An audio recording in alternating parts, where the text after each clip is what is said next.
Fantastic four first steps का trailer आ चुका है। ये टीम फाइनली एमसीयू में एंटर कर चुकी है, बट ट्रेलर में जो दिखाया गया है उसके अकॉर्डिंग ये टीम हमारे मेन अर्थ 616 से नहीं है। ये एक डिफरेंट 1960s का रेट्रो फ्यूचरिस्टिक यूनिवर्स है। यहाँ रीड रिचर्ड्स किसी बड़े प्रोजेक्ट के ऊपर काम कर रहा है और ये चीज हमें ट्रेलर में दिखाई भी गई है और इसका कनेक्शन उनके मल्टीवर्स ट्रेवल से होने वाला है। बिकॉज वी ऑल नो कि इस टीम का Avengers doomsday and secret Wars में काफी बड़ा रोल होगा। तो अगर आपने ट्रेलर में रीड के ब्लैक बोर्ड को देखा हो जो यहाँ नीचे से ऊपर आता है, तो उसी के अगले शॉट में रीड इसके ऊपर कुछ कैलकुलेशंस कर रहा था और ये सारी कैलकुलेशंस के पीछे का रीजन है मल्टीवर्स ब्रिज। क्योंकि यहाँ आप रीड के टॉप लेफ्ट में एक डायग्राम बना हुआ देख सकते हैं जो बेसिकली एक ब्रिज और पोर्टल की तरह है।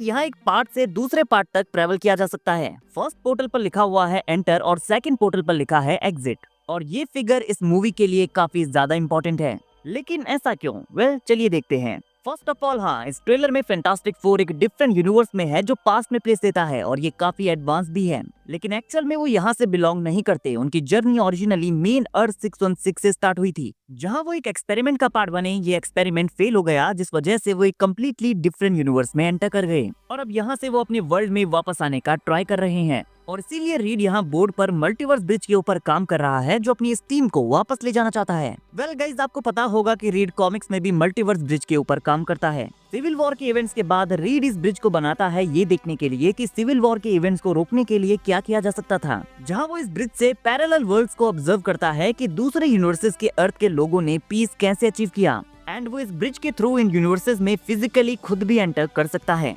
और इसी के रिजल्ट में हमें इंटरडायमेंशनल काउंसिल ऑफ रीड्स ऑर्गेनाइजेशन देखने को मिलती है। क्योंकि कॉमिक्स में जब रीड इस ब्रिज को बिल्ड करता है तो उसे पता चलता है कि उसके अदर मल्टीवर्सल वेरिएंट्स ने भी ऐसे ही पोर्टल्स बनाए हैं, जिसके बाद रीड के सारे वेरिएंट्स मिलकर इंटरडायमेंशनल काउंसिल ऑफ रीड्स का क्रिएशन करते हैं ताकि ऑर्गेनाइजेशन पूरे मल्टीवर्स की प्रॉब्लम्स को सॉल्व कर सके। लेकिन जो हमारा मेन रीड रिचर्ड्स है वो इस ऑर्गेनाइजेशन को ज्वाइन नहीं करता, क्योंकि इंटरडायमेंशनल काउंसिल ऑफ रीड्स में आने वाले सारे रीड्स को अपनी फैमिलीज को छोड़ना पड़ता। लेकिन रीड इसे ज्वाइन नहीं करता बिकॉज वो अपनी फैमिली को नहीं छोड़ सकता था। कॉमिक्स में इंटरडायमेंशनल काउंसिल ऑफ रीड्स का फॉर्मेशन 3 डिफरेंट रीड वेरिएंट्स मिलकर करते हैं और तीनों के पास ही इन्फिनिटी गॉन्टलेट होता है। बट रीड इस काउंसिल ऑफ रीड्स को ज्वाइन नहीं करेगा बिकॉज हम ट्रेलर में देख चुके हैं कि रीड के लिए उसकी फैमिली कितनी इंपॉर्टेंट है। Sue Storm, Johnny Storm, Ben Grimm and movie में रीड एंड सू का बेबी फ्रैंकलिन रिचर्ड्स भी होने वाला है।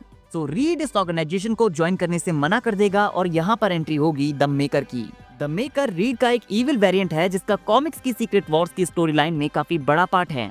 सो यहाँ से उसे एमसीयू में भी इंट्रोड्यूस किया जा सकता है। कॉमिक्स में इंटरडायमेंशनल काउंसिल ऑफ रीड्स के ऊपर सेलेस्टियल्स अटैक करते हैं और उन सब में से 4 रीड्स बचकर अर्थ 616 में आ जाते हैं और सेलेस्टियल्स भी उन्हें फॉलो करते हुए अर्थ 616 में आ जाते हैं। लेकिन रीड के बेटे फ्रैंकलिन रिचर्ड का फ्यूचर वर्जन और सू गैलेक्टस के साथ वहां आते हैं और सेलेस्टियल्स को हरा देते हैं। हालांकि स्टोरी थोड़ी सी डिफरेंट हो सकती है, बट एमसीयू में भी कुछ ऐसा ही हमें देखने को मिल सकता है, जहां रीड को इंटरडायमेंशनल काउंसिल ऑफ रीड्स में रिक्रूट करने के लिए उसका मल्टीवर्सल वेरिएंट आएगा। लेकिन रीड इस ऑफर को डिक्लाइन कर देगा और तभी इंटरडायमेंशनल काउंसिल ऑफ रीड्स के ऊपर अटैक होगा। लेकिन यहाँ अटैक करने वाला सेलेस्टियल नहीं बल्कि डॉक्टर डूम होगा, जो काउंसिल ऑफ रीड्स को एक थ्रेट की तरह देखेगा और उन्हें मारने निकलेगा। और इस तरह से डूम उनके बनाए गए मल्टीवर्स ब्रिजेस की हेल्प से पूरे मल्टीवर्स में ट्रैवल कर सकता है। और रीड के बचे कुछ वेरिएंट्स में से कोई एक, मोस्ट लाइकली वो वाला रीड जो एक्चुअल रीड को रिक्रूट करने आया था, वो गुस्से में आकर द मेकर बन जाएगा।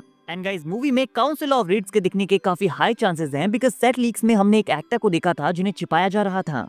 एंड रूमर्स के अकॉर्डिंग ये 2005 की फैंटास्टिक फोर का रीड रिचर्ड्स होने वाला है जिसे इयॉन ग्रफर्ड ने प्ले किया था। बट वी ऑल नो कि फैंटास्टिक फोर की ये टीम अल्टीमेटली अर्थ 616 में आने वाली है बिकॉज गैलेक्टस उनकी वर्ल्ड को डिवॉर करने आने वाला है। तो फैंटास्टिक फोर की टीम रीड के बनाए गए मल्टीवर्स ब्रिज की हेल्प से किसी दूसरे यूनिवर्स में एंट्री करेंगे और वापस अपने मेन अर्थ 616 में आ जाएंगे। सो ट्रेलर में रीड के मल्टीवर्स ब्रिज को दिखाने के मेनली 2 रीजन हो सकते हैं। पहला ये कि हमें मूवी में इंटरडायमेंशनल काउंसिल ऑफ रीड्स देखने को मिलने वाले हैं जो हमारे मेन रीड को भी उन्हें ज्वाइन करने के लिए कहेंगे, बट रीड मना कर देगा। देन यहाँ डॉक्टर डूम को भी इंट्रोड्यूस किया जा सकता है जो काउंसिल ऑफ रीड्स को एज अ थ्रेट देखेगा और उनके ऊपर अटैक करेगा। बट कुछ रीड उससे बच जाएंगे और उनमें से एक द मेकर बनेगा इस गुस्से में कि हमारे मेन रीड ने उसकी हेल्प नहीं की।